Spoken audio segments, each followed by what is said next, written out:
एक व्यक्ति को भेदभाव कर देना सेना का मनोबल तोड़ने से किसको फायदा होगा? ये जो फुटपाथ पे बैठा है, फुटपाथ वाला क्या सोच के बैठा है, सोचे न सरकार। वही तो बात, उसी के लिए तो सत्याग्रह किया जा रहा है। सोचे सरकार, उस निर्णय के खिलाफ उन एडवाइजरी के एक्ट के तहत कार्रवाई होनी चाहिए, जल्द हो और तत्काल हो।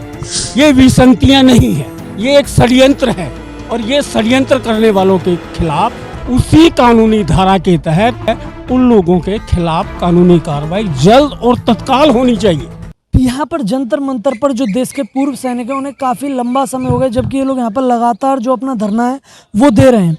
वहीं पर इसी बीच में एक जो एडवाइजरी है वो इन पूर्व सैनिकों के लिए जारी की गई है। सर, जानकारी है आपको?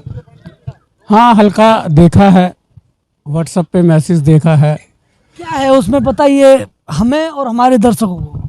सर, कोई भी इस देश का कानून तो वैसे हर व्यक्ति, हर सैनिक, हर नागरिक की बेहतरी के लिए है, लेकिन उन कानूनों का कहीं कहीं पे दुरुपयोग भी किया जाता है।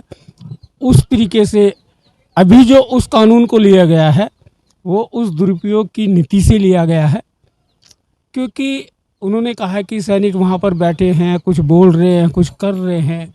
ये हालात क्यों बने?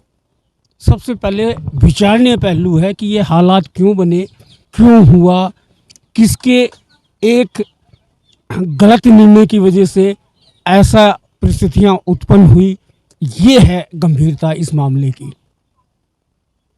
लेकिन एडवाइजरी के बारे में आपने नहीं बताया। ये एडवाइजरी के बारे में ही बता रहा हूँ कि एडवाइजरी के जिन भी एक्ट के लिए उन्होंने कार्रवाई करने के लिए कही है, आप हमेशा, हमारा पूर्व सैनिक भी पेंशन की विसंगतियां बोलता है। ये विसंगतियां नहीं है, ये एक षड्यंत्र है और ये षड्यंत्र करने वालों के खिलाफ उसी कानूनी धारा के तहत एडवाइजरी के तहत, उन एक्ट के तहत जिन लोगों ने इस षड्यंत्र को रूप दिया है उन लोगों के खिलाफ कानूनी कार्रवाई जल्द और तत्काल होनी चाहिए। अच्छा, तो आप क्या चाहते हैं कि कोई कुछ भी बोलता रहे, किसी भी तरीके की जो एडवाइजरी वो नहीं लानी चाहिए? नहीं, इस देश में कानून है तो लोगों के खिलाफ कार्रवाई करनी चाहिए, लेकिन इन लोगों को यहाँ पर लाकर बिठाने वाला ऐसी कौन सी समस्या थी, कौन सा ऐसा निर्णय लिया, सरकार का रहा, अफसरशाह का रहा, किस निर्णय, तो हो सकता है वो निर्णय जो था जिसकी बदौलत इनको फुटपाथ पर आकर बैठना पड़ा, उस निर्णय के खिलाफ उन एडवाइजरी के एक्ट के तहत कार्रवाई होनी चाहिए, जल्द हो और तत्काल हो। अच्छा सर, आप यहाँ पर बैठे हुए हैं, ठीक है, लेकिन सरकार ने आपको अभी तक बातचीत के लिए नहीं बुलाया है। सरकार किसी और को बातचीत के लिए बुला रही है, रक्षा मंत्री के साथ में बैठक हुई है। सर, सत्याग्रह का मतलब ये नहीं होता है कि सरकार का बुलाना। सत्याग्रह सरकार की नज़र में अच्छा है, बुरा है, सरकार क्या सोचती है वो उनके ऊपर निर्भर करता है। हम तो सत्याग्रह कर रहे हैं कि देश में सेना का मनोबल तोड़ा जा रहा है, सेना की सुरक्षा चक्कर में सेंध लगाने का लिए गए निर्णय हैं, जिसकी बदौलत हम पूर्व सैनिक यहाँ पर आकर बैठे। ये गंभीर आरोप है, गंभीर समस्या है, उस पर कार्रवाई होनी चाहिए, तो न्याय भी मिल जाएगा। जब वहां पर कार्रवाई होगी तो ये फुटपाथ से भी उठ जाएंगे। करे ना, सरकार करे, सेना मुख्यालय करे, करे ना, कार्रवाई करे, वही अच्छा है, जो जल्द से जल्द निर्णय हो जाए। अच्छा, हो जाए। किसी और को फिर बातचीत के लिए क्यों बुला लिया गया? आप लोगों को बुलाए, आप लोग यहाँ पर धरना दे रहे हैं, कहीं ऐसा तो नहीं कि वो लोग ज़्यादा सक्षम हैं अपनी बात को पहुँचाने में? आप यहाँ पर सिर्फ जो आंदोलन है सिर्फ वही कर रहे हैं, लेकिन आपकी जो बात है वो नहीं पहुँचा पा रहे। कौन है, किसको बुला लिया है, मैं बता देता हूँ, काम कर रहा है, क्या नहीं कर रहा है, क्यों हो रहा है, क्यों ऐसी प्रॉब्लम आई। जो एक तबके का सैनिक फुटपाथ पे आता है, एक सैनिक मंत्रालय की सेना मुख्यालय की गोद में जाकर बैठता है। क्या चल रहा है देश में, ये गंभीरता पर सोचने की जरूरत है। कौन सा वो सैनिक है जो उनकी गोद में बैठा है, कौन सा सैनिक है जो फुटपाथ पे बैठा है, फुटपाथ वाला क्या सोच के बैठा है। सोचिए न सरकार, वही तो बात, उसी के लिए तो सत्याग्रह किया जा रहा है। सोचे सरकार, उस गंभीरता को समझे सरकार। अच्छा, अगर कोई अपनी बात को सरकार तक पहुंचा देता है तो वो गोद में बैठ जाता है सरकार की में। सर आप ही कह रहे हैं कि उनको बुला रहे हैं, तो भैया गोद में बिठाने वाले लोगों को ही बुलाया जाता है। कल को आपको बुलाएंगे तो आप भी सरकार की गोद में बैठ जाएंगे। सर सरकार का यह कमाल की बात है, आदमी फुटपाथ पे ही क्यों आया, सवाल ये आता है। गोद में बैठना, बुलाना, ये चीजें बाद में आती है। ये सैनिक फुटपाथ पे ही क्यों आया, ये गंभीरता है। इस गंभीरता पे सोचे सरकार, नहीं सोच रही है। आप ही बोल रहे हैं उनको बुला लिया है, उनका काम अच्छा है। आप तो ये कहना चाह रहे हो। अभी आप बताइए, सरकार ने, सेना मुख्यालय ने डिसबल्ड सोल्जर और वीर नारी को, जिनके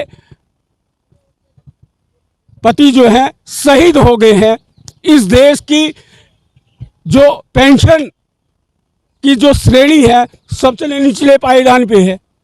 तो इसका मतलब इस देश का सरकार, इस देश की सेना ये मानती है कि उन्होंने कुछ गलत किया है, उनकी उस शहादत को गलत मानती है, इसलिए उसको पेंशन के सबसे निचले पायदान पे रखा है। तो जो लोग सरकार के संपर्क में है, जिन लोगों को सरकार इनवाइट कर रही है, उनसे पूछना यही बात, और ये बहुत बड़ा पहलू है कि उनको पेंशन के सबसे निचले पायदान पे क्यों रखा।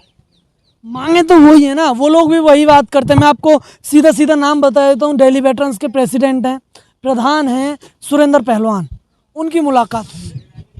हो सकता है भाई, देखो अपने राजनीतिक संबंध हो सकते हैं, इसकी वजह से दिया जा रहा हो, इस वजह से कहा जा रहा हो कि भाई जिस तरीके से 2013 में आरएसएस और बीजेपी ने और कुछ अफसर साहू ने मिलकर जिस तरीके से रैली कराई थी, जिस तरीके से वोटिंग का जोड़ तोड़ की नीति बनाई थी, हो सकता है कोई राजनीतिक स्वार्थ छिपा हो, जिसकी बदौलत सरकार मिलकर कुछ लोगों के साथ इस तरीके का षड्यंत्र कर रही हो। अरे सर, अगर सरकार किसी को बुला लेती है वो षड्यंत्र हो जाता है। खैर छोड़िए, फिर भी कब तक सरकार सुन लेगी। अभी देखिए, इससे पहले जो जुलाई में आप लोगों के जो तमाम सत्याग्रह की कोई समय अवधि नहीं होती। कौन सुनेगा कौन नहीं सुनेगा, हाँ सुनेगी इस देश की सरकार ही सुनेगी, इस देश का सैन्य मुख्यालय ही सुनेगा। अच्छा, तमाम जो जुलाई में आप लोगों के कार्यक्रम है वो होने वाले हैं, एक बार बताएंगे आप? सर अभी 2 जुलाई का फेडरेशन ने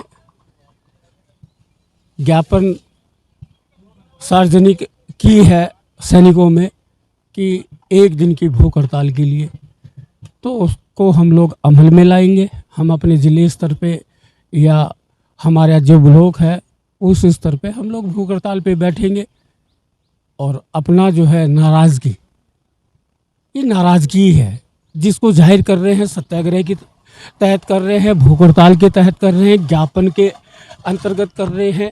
ये वो माध्यम है। हम अनुशासन में रहने वाले सैनिक हैं, अनुशासन में रहकर अपने उन जो हमारे कर्तव्य हैं, उत्तरदायित्व है, जब कभी इस तरीके की आपदा आती है, जिस तरीके का सेना की सुरक्षा में सैंड लगाने की षड्यंत्र हुआ है, उसको रोकने के लिए ही ये सत्याग्रह है। लेकिन लोगों के नज़रिया में, देशवासियों के नज़रिया में ये लगता है कि पेंशन वाली बात, एक व्यक्ति को भेदभाव कर देना, सेना का मनोबल तोड़ने से किसको फायदा होगा? इस देश की सरकार को फायदा होगा, सेना मुख्यालय को फायदा होगा, इस देश की सुरक्षा में फायदा होगा? नहीं। आपने देखा होगा पहले भी हम इस तरीके के शिकार हुए हैं ईस्ट इंडिया कंपनी जैसी कंपनियों के। तो जो ये चलन चला है, ये बहुत गंभीरता का विषय है और इसको गंभीरता से लेना चाहिए। लेकिन सरकार नहीं ले रही है, सेना मुख्यालय नहीं ले रहा है कि ये चूक कहाँ पे हुई जहाँ पर सैनिकों का मनोबल गिर रहा है या सैनिकों को अपनी आप बीती फुटपाथ पर बैठ के बोलनी पड़ रही है। इस गंभीरता को समझने की ज़रूरत है और वो उस चीज़ को नहीं समझ रहे। उस चीज़ को कभी भी सुनने को मिल रहा है कि वो वहाँ बैठा है, वो वहाँ बैठा है। बैठा है ना, एक ही काम पे बैठा है ना। हो सकता है उसका नज़रिया कुछ और हो सकता है इनका नज़रिया कुछ और हो सकता है जो सरकार तक पहुंच बना रखा हो उनका नज़रिया कुछ और हो। इन्हीं चीज़ों को निष्पक्षता से न्यायपूर्ण कार्रवाई होने के लिए ही तो हम सत्याग्रह को पे आए हैं। कितने दिन और? सत्याग्रह की कभी भी कोई समय अवधि रही है? इस देश ने 200 साल सत्याग्रह किया है। तो सत्याग्रह का जब तक न्याय करने वाला या न्याय के बारे में न सोचने वाला नहीं सोचेगा, जब तक सत्याग्रह किया जाएगा शांतिपूर्वक करते रहेंगे। करते रहेंगे। चलिए सर, धन्यवाद।